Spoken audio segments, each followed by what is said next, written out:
Imaginemos a seguinte cena no mundo dos grandes negócios. Uma empresa tem milhões a receber por um serviço de engenharia pesado, super complexo, totalmente prestado e comprovado. Mas aí, do nada, a parte devedora vira e diz que a execução dessa dívida tem que parar. O argumento? Ah, foi feito um plano de reorganização com outros credores, um plano do qual o titular dessa dívida jamais participou, nem sequer foi listado. Sabe aquela história de combinar com os russos? Pois é. Seria possível, de fato, impor o perdão ou a reestruturação de uma dívida a quem simplesmente nunca concordou com uma vírgula disso? É exatamente esse o dilema central de altíssimo risco que a gente vai destrinchar hoje. Um prato cheio para quem respira o direito empresarial. Vamos mergulhar fundo nessa análise que detalha o recurso especial número 2.234.939. Essa é uma decisão recentissima e definidora do Superior Tribunal de Justiça que bate direto na veia da segurança jurídica dos contratos corporativos. E a promessa aqui logo de cara é bem clara. Ao final desta explicação, o limite do que se pode ou não fazer em acordos de renegociação de dívidas no Brasil vai ficar cristalino, usando puramente a lente e os fundamentos da nossa mais alta corte infraconstitucional. Vamos lá? Bom, para dar o pontapé inicial, a gente precisa colocar a grande pergunta que guia toda essa nossa jornada na mesa. Pode um devedor apagar, ou melhor, novar uma obrigação para com um credor simplesmente por causa de um plano de recuperação do qual esse credor nunca, em momento algum, fez parte? Essa é, literalmente, a essência do atrito entre o que a gente conhece como recuperação extrajudicial e o peso da famosa novação de dívida. Só para alinhar rapidamente, a novação é aquele fenômeno jurídico onde uma nova obrigação substitui e extingue a anterior. É como zerar o jogo e começar com regras novas. Agora, tentar aplicar essa novação de um jeito amplo e restrito, engolindo quem estava de fora, isso gera um terremoto no cenário corporativo. E entender como o sistema de justiça resolve essa equação é absolutamente crucial. Afinal, é isso que dita as regras do jogo para quem está no dia a dia elaborando contratos, executando garantias ou quebrando a cabeça para reestruturar passivos no mercado. Para a gente entender esse litígio na prática, sem tomar partido, é preciso olhar friamente para o conflito de interesses que deu origem a todo caso. Do lado esquerdo, a gente tem a Itafos, a Raias Mineração e Fertilizantes, que é a parte devedora nessa história. O argumento central da Itafos foi o seguinte: olha, nós temos um plano de recuperação extrajudicial que foi homologado na Justiça. Portanto, essa dívida está sujeita ao plano. Com base nisso, eles alegaram que aconteceu a novação da obrigação e pediram a suspensão e extinção da execução que corria contra eles.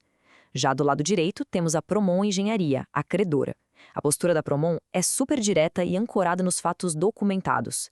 Eles comprovaram a prestação dos serviços e, o ponto-chave da discussão, demonstraram de forma incontroversa que o crédito deles não foi listado no tal plano de recuperação extrajudicial da Itafos. Então o raciocínio é, se nós não aderimos ao plano e nem estamos no rol de credores, a execução da dívida tem que seguir normalmente. É o cenário clássico de tensão no mundo dos negócios, né? A busca pela reestruturação da empresa batendo de frente com o direito líquido e certo de cobrança. E para resolver esse embate, toda a nossa explicação tem uma âncora absoluta.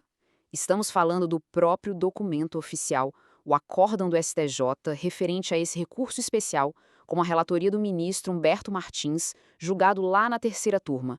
É muito importante deixar claro que a gente não está aqui debatendo teses doutrinárias isoladas ou o que achamos que deveria ser, nada disso. Cada passo lógico, cada conclusão que vamos estruturar a partir de agora, sai estritamente da tinta desse acórdão. Inclusive, a terceira turma foi unânime ao acompanhar o relator. Isso consolida uma interpretação de peso tremendo para as relações empresariais.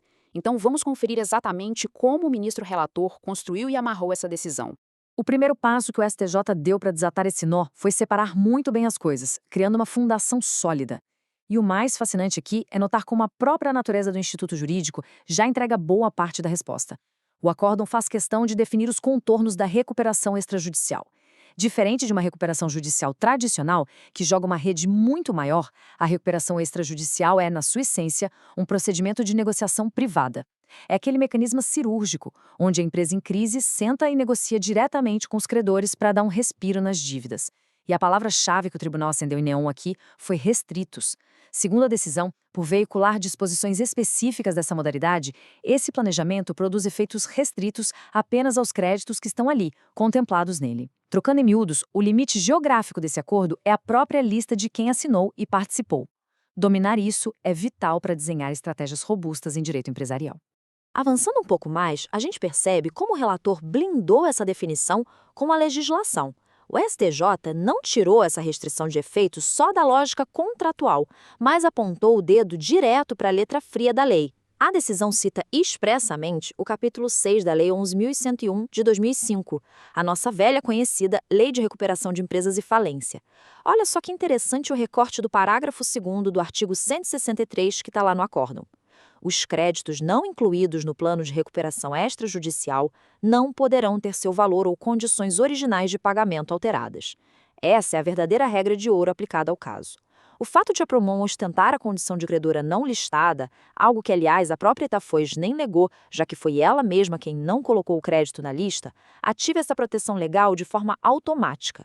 O STJ reforça, a lei é explícita. Quem está fora do plano, está fora das mudanças de condições e, por tabela, está totalmente fora de qualquer inovação.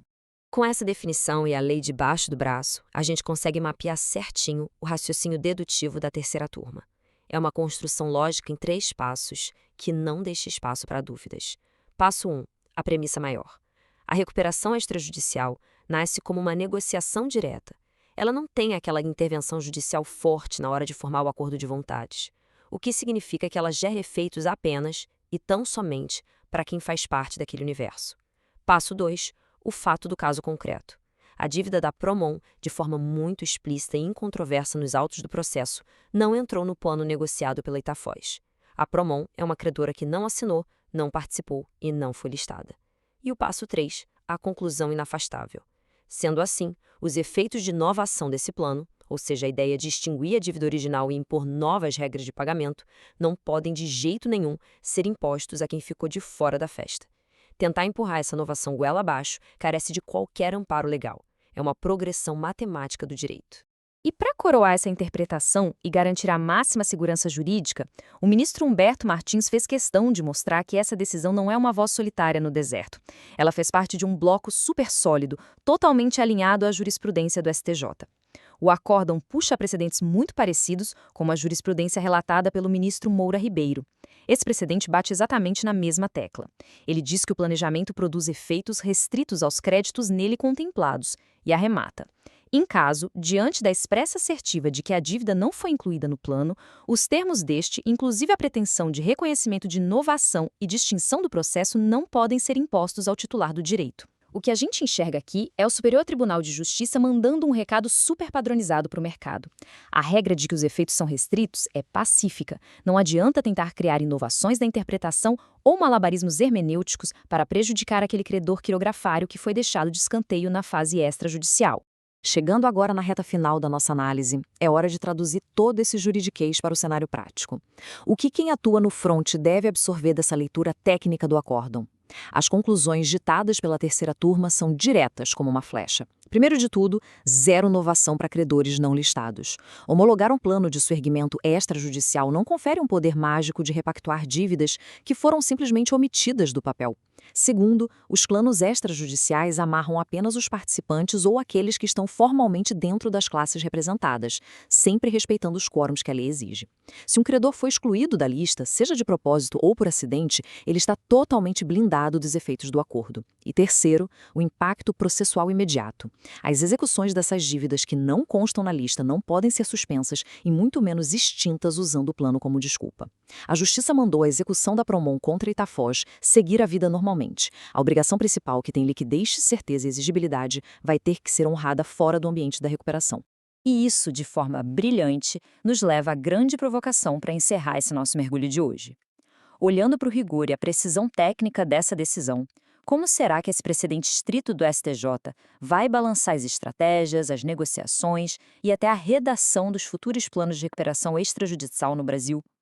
Será que as empresas em crise vão pensar 2 vezes e ser muito mais cautelosas na hora de fechar as listas de credores? Fica essa reflexão importantíssima no ar.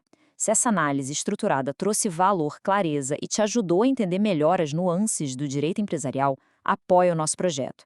É só se inscrever no canal, ativar o sino para não perder as próximas notificações, deixar aquele like e compartilhar este material com os colegas de profissão e estudantes que também curtem o tema. E a gente quer ouvir a opinião de quem nos acompanha. Como a comunidade jurídica enxerga o equilíbrio entre tentar salvar a empresa em crise e garantir a proteção daquele credor individual que ficou de fora, especialmente depois desse acórdão? Deixem as opiniões aí nos comentários. Muito obrigado pela companhia e até a nossa próxima análise detalhada.